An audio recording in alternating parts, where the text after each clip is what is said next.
Bonjour à tous, je m'appelle Sarah, je suis la journaliste du média .ETF fondé par Investali. Notre but est de donner les clés de compréhension concernant la finance et le monde des ETF en France.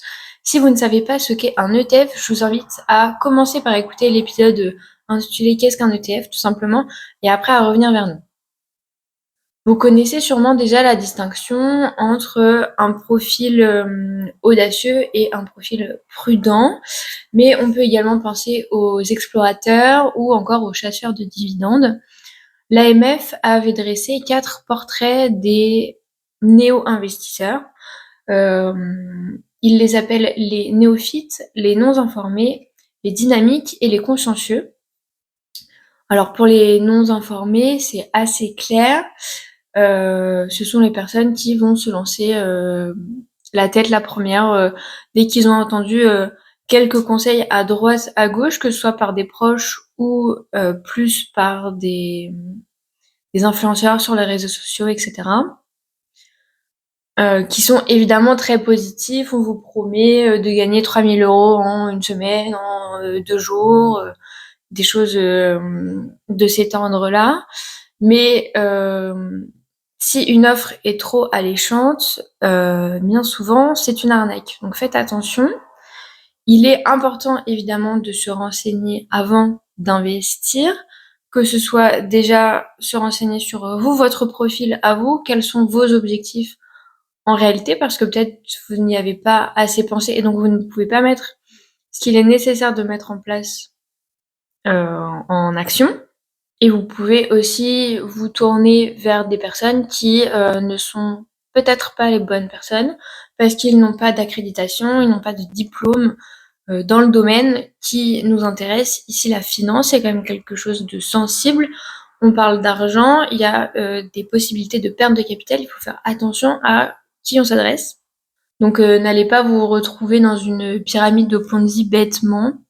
En novembre, 7% des sondés par l'AMF avaient déclaré ne pas s'être renseignés avant de passer le cap. Alors 7%, ça peut sembler pas très important, mais ça reste quand même inquiétant. Et surtout quand on considère que 67% du total des sondés n'ont pas les bases sur la finance, sur l'épargne, avant d'investir, et même ceux qui ont déjà investi, ce chiffre-là est d'autant plus inquiétant. C'est pour ça que le média.etf a été fondé et on espère vous donner des clés de compréhension qui sont les plus simples possibles. C'est vraiment notre mission. L'AMF, dans son rapport, même s'il y a du coup 67% qui n'ont pas exactement les bases, elles restent consciencieuses et si elles font des investissements qui sont risqués, ils en ont conscience. Alors, est-ce que ça les arrête? Je ne sais pas. Mais ils ont déjà fait cette réflexion et ils savent que s'ils continuent dans cet investissement risqué, alors peut-être ils vont avoir plus de gains, mais le risque de perte de capital augmente. Un autre profil qui a été cité en début de ce podcast, ça va être les explorateurs. Alors moi, je les associe aux personnes qui choisissent de diversifier leur portefeuille en intégrant des ETF monde, ou alors qu'ils vont se concentrer sur des ETF pas thématiques sur un thème, mais thématiques géographiquement. Et on peut aussi penser aux pays émergents. On a sorti un article à ce sujet-là il n'y a pas très longtemps. En fait, les pays émergents, enfin dits émergents, ils ont une force d'innovation qui est d'autant plus importante parce qu'ils veulent rattraper les pays, ils veulent au moins se mettre à niveau des pays qui sont développés.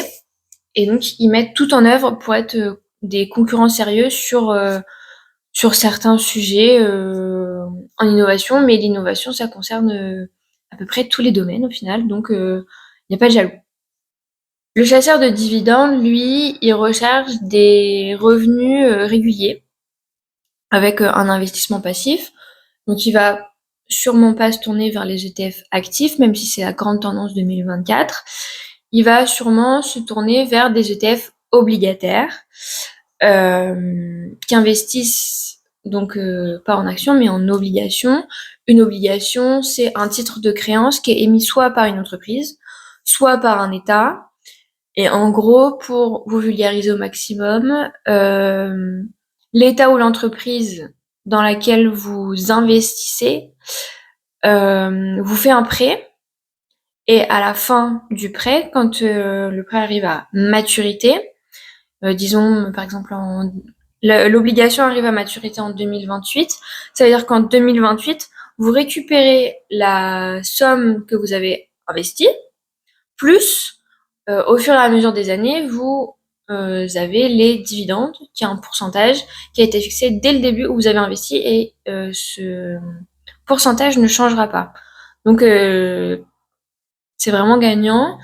Si jamais vous voulez approfondir un petit peu ce sujet des ETF obligataires, on a un épisode déjà à ce sujet avec Sergène Goubet, le CEO d'Investali.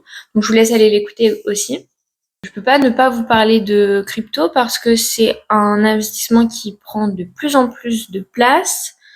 Déjà, il faut savoir que vous pouvez investir dans la crypto grâce aux ETF. Il y a ce qu'on appelle les ETF spot, donc ça existe pour le Bitcoin et l'Ethereum pour le moment. Visiblement, le Solana serait le prochain sur la liste, mais on a plusieurs mois d'attente pour qu'ils puissent mettre ça en place. L'Ethereum vient d'être accepté. Malheureusement, ils sont pas accessibles aux Européens parce que les réglementations font qu'on ne peut pas investir en ETF dans un actif tel que les crypto-monnaies. Alors je sais que ça peut vous embêter et que en plus il y a vraiment une grosse hype sur ces ETF en particulier. Si ces réglementations elles sont là, c'est pas fait pour vous embêter, c'est fait pour vous protéger, c'est vraiment la mission première des agences de régulation. Mais vous pouvez quand même investir en crypto en investissant dans l'écosystème, la blockchain, les softwares, etc. Et ça, il y en a plusieurs des ETF qui sont disponibles en Europe. Et surtout, vous pouvez investir en crypto, vous ne serez pas du tout les seuls à le faire. 54% des portefeuilles des néo-investisseurs contiennent de la crypto, et sur toute la proportion de ces portefeuilles, il y en a 11% qui sont composés uniquement avec de la crypto-monnaie. Donc ça montre que les néo-investisseurs sont vraiment très portés sur la crypto et qu'il est d'autant plus important de les former et de leur donner les clés de compréhension pour qu'ils puissent protéger leur capital. Les nouveaux investisseurs, ils sont dynamiques, ça veut dire qu'ils investissent régulièrement pour augmenter leur capital et surtout toujours avoir ce réflexe d'épargner. Même vous pouvez juste épargner et pas forcément investir, mais toujours avoir ce réflexe-là. Et c'est une démarche qui est très bonne parce que comme ça, vous augmentez votre capital et donc au fur et à mesure, vous augmentez les dividendes et vos gains. Pour les non-informés qui nous écoutent, déjà j'espère que ce sera bientôt plus le cas. Merci d'avoir cliqué sur ce podcast. Vous pouvez écouter tous les autres sur YouTube, Spotify, et vous pouvez également les retrouver sur l'application d'Investali. En complément, vous pouvez retrouver 2 articles par semaine sur le site internet de notre média.etf. On se retrouve les mardis et les jeudis à 10h. Cet été, un podcast est publié chaque vendredi, donc on est vendredi, c'est pour ça que vous pouvez m'écouter. Je suis souvent seule, mais je serai parfois accompagnée sur différents sujets. J'essaie d'être surtout la plus claire possible et de vous aider à comprendre les sujets de finance, d'épargne et d'ETF. Dites-nous en commentaire quel type d'investisseur vous êtes ou souhaitez être.